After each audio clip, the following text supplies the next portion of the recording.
ഇല്ല, അങ്ങനെയൊന്നും നമ്മൾ ഇതിനെ എടുക്കുന്നില്ല. ഇത് ഞാൻ പറഞ്ഞില്ല, ഇതൊരു ബേസിക്കലി ഒരു ഇമോഷണൽ സ്റ്റോറിയാണ്, ഒരു ഫാദർ സൺ ഇമോഷണൽ സ്റ്റോറി.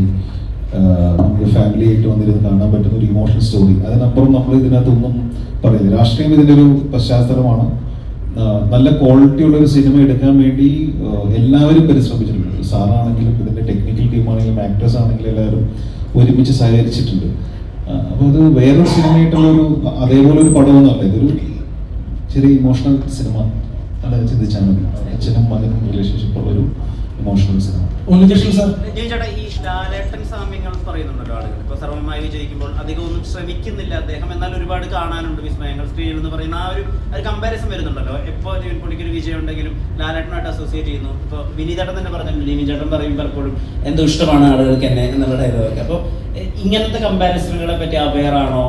അങ്ങനെ ട്രേറ്റ് എനിക്ക് ഉപയോഗിക്കാൻ പറ്റുന്നുണ്ട്. ഞാൻ വളരെ കാഷ്വലായിട്ട് ചെയ്യുന്ന കാര്യങ്ങൾ ആളുകൾക്ക് വർക്ക് ആവുന്നുണ്ട് ലാലേട്ടനെ പോലെ. ആ ഒരു ഏരിയയെ പറ്റി ബോധവാനാണോ? അല്ല, അങ്ങനെ ഒരിക്കലും കമ്പയർ ചെയ്യാൻ പാടില്ലാത്ത ഒരു ഇതാണല്ലോ. കാരണം പുള്ളി ലാലേട്ടൻ എന്ന് പറഞ്ഞാൽ ലാലേട്ടനാണ്, അതേപോലെ വേറൊരാളില്ല. ഞാൻ ബേസിക്കലി ആക്ടിങ് വളരെ കാഷ്വലായിട്ട് എടുക്കുന്ന ആളാണ്. അത് ഞാൻ തുടക്കമേ മുതൽ അങ്ങനെ ശീലിച്ചാണ്. ഞാൻ അങ്ങനെ പഠിച്ച ആളൊന്നുമല്ല ആക്ടിങ് എന്താണെന്നുള്ളത്. ഞാൻ ചെയ്ത സിനിമകളിൽ ഞാൻ വർക്ക് ചെയ്തിട്ടുള്ള ഡയറക്ടേഴ്സിൻ്റെ മെൻറ്റർ ചെയ്ത് അല്ലെങ്കിൽ അവരെനിക്ക് കാണിച്ചു തന്ന വഴികളോട് സഞ്ചരിച്ച് പോയ ഒരാളാണ്. അപ്പം ഞാൻ ആ കാഷ്വൽ രീതിയിലാണ് ഇതിനെ എടുക്കാറ്.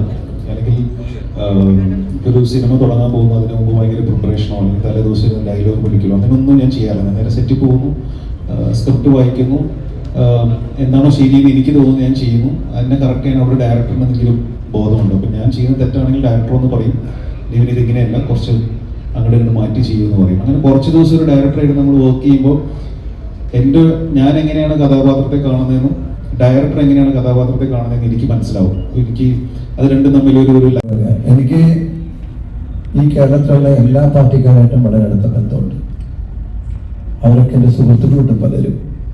ഞാൻ അങ്ങനെ സ്നേഹിക്കുന്നവരാണ്.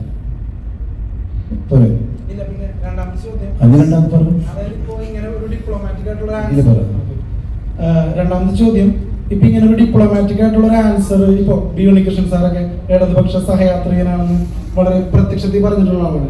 അപ്പോൾ ഇത്തരത്തിലൊരു ഡിപ്ലോമാറ്റിക് ആയിട്ടുള്ള ആൻസർ വരുന്നത് മറ്റുള്ളവൻ എന്ത് വിചാരിക്കുമെന്ന ചിന്തയിൽ നിന്നാണോ, അതോ ഇന്നത്തെ കാലഘട്ടം വളരെ സെൻസിറ്റീവ് ആയതുകൊണ്ടാണോ? ഞാൻ അങ്ങനെ ഒന്നും ചിന്തിക്കാറില്ല. രാഷ്ട്രീയമായിട്ടല്ല എൻ്റെ ജീവിതം. എൻ്റെ ജീവിതം എന്ന് പറഞ്ഞാൽ എൻ്റെ വീട്ടിലുള്ളവരെയൊക്കെ നോക്കണം. എനിക്ക് മനസ്സിലായോ?